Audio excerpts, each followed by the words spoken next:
Hello, my name is Rip Yeagerman. The shoebox strategy is the most important strategy to understand in order to grow our money. So that most people will understand more easily, I broke this strategy down into 4 easy to understand videos. The first of the 4 is you finance everything you buy. The second of the 4 is finance yourself. The third of the 4 is shoebox bank. And the fourth of the 4 is family bank. Before these videos end, you're going to learn how to grow your money without any risk or taxes. And you will learn how to grow your money without any risk or taxes in less than 10 minutes a week. But I want to start by addressing one of the biggest issues that I have with what I'm about to share with you. It is too simple. Really. Robert P. Murphy is an economist of the Austrian School of Economics, and I absolutely love what he says.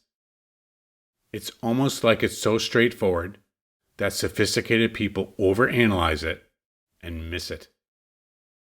This is exactly what I see happen time after time after time. Most people overcomplicate the simple thing that we're trying to do, grow our money without any risk or taxes. Furthermore, it is not your fault that this happens. Our society has been programming us from the very beginning of our lives, right? Boys are supposed to do this and girls are supposed to do that. Go to school, go to college. Those of us who go to college make more money than those who do not go to college. Get a good job, participate in your company's retirement plan. If they company match, take full advantage of that because it's like getting free money. Put as much down as you can when you buy your house. A 15-year mortgage saves you more money than a 30-year mortgage. Pay as much extra as you can to pay it off as fast as you can. They say to invest. Okay, first, who's they? And what do you invest in? The stock markets? The bigger the risk, the bigger the reward. Don't buy your next car. Why would you finance an appreciable asset? Instead, lease it. Are they going to change the title of the car salesman to car leaseman? These are just some of the phrases that most of us know so well. They have been programmed into all of us all throughout our lives, but I want to interrupt this programming and get into some common sense thinking about our money.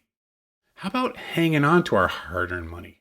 How about learning how to use it, how to recycle it, and how to grow it without any risk or taxes? The most important concept to understand is you finance everything you buy. You either pay interest to someone else or you give up interest you could have earned elsewhere. There are no exceptions. Okay, let's break this down. You finance everything you buy. Okay? You either pay interest to someone else to use their money. Okay, everybody knows that when you use someone else's money, right, bank credit cards, bank loans, you're going to pay someone else, the bank in this illustration, interest to use it. The second part of this key component, which is a lot harder for most people to understand, is that if you use your own hard-earned and saved money to pay cash, and then you give up interest you could have earned elsewhere. I call this the I pay cash crowd. So let's look at the I pay cash crowd. You work so hard, and then you work so hard and stayed so disciplined to save. And great job, by the way, for doing that. That puts you way ahead of most people that are struggling, just trying to get by. But because you paid cash, dun dun dun, you give up interest you could have earned elsewhere. So, I pay a cash crowd, listen closely, because you are the ones that are so close to becoming so wealthy so easily if you grasp what I'm about to share with you. And honestly, it is only going to take a few little tweaks to get you on your way to becoming an even wealthier person. All right, let's say that you saved $50,000. Okay, side note, let's address the numbers that I'm using. For some, the numbers might be way too big. And for others, the numbers may be way too small. So take a 0 or 2 off, or add a 0 or 2 on. But please seek to understand the strategy that I am using. Okay? You saved $50,000 because you wanted to pay cash for a vehicle. And let's say that instead of buying that vehicle, okay, you kept the $50,000. And let's say that you kept the $50,000 somewhere that paid you 4% per year. Oh, okay, hang on. I saw your action. 4%?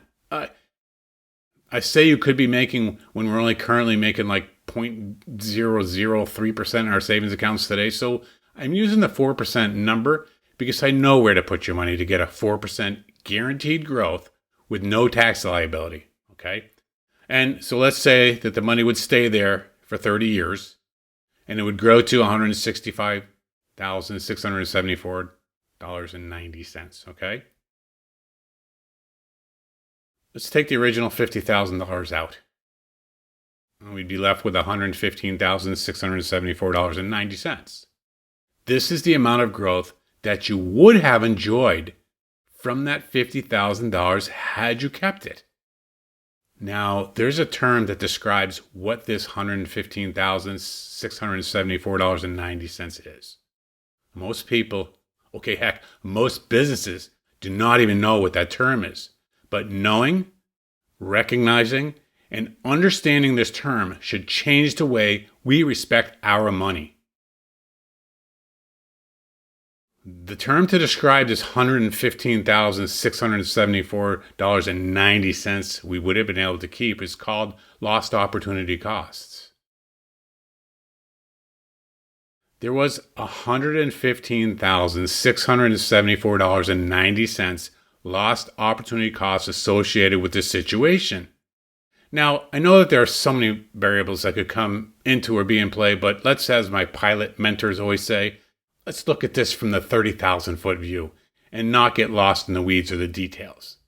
I know that you wanted to or had to buy the vehicle, but what if there was a way to have this vehicle become a vehicle, okay, kind of pun intended, to grow your wealth rather than, oh my gosh, what are the leasing salespeople asking now when you walk into the car showrooms?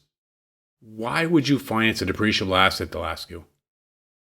Well, I finance a depreciable asset, or I finance my own vehicle because it makes me a lot of money, is how I answer them. Usually they stand there a little stumped and confused, and sometimes in desperation, they'll reply, oh, good thing all of our customers aren't like you. Well, can I finance your depreciable asset? Oops, getting off focus. Car purchasing and leasing is a whole other video.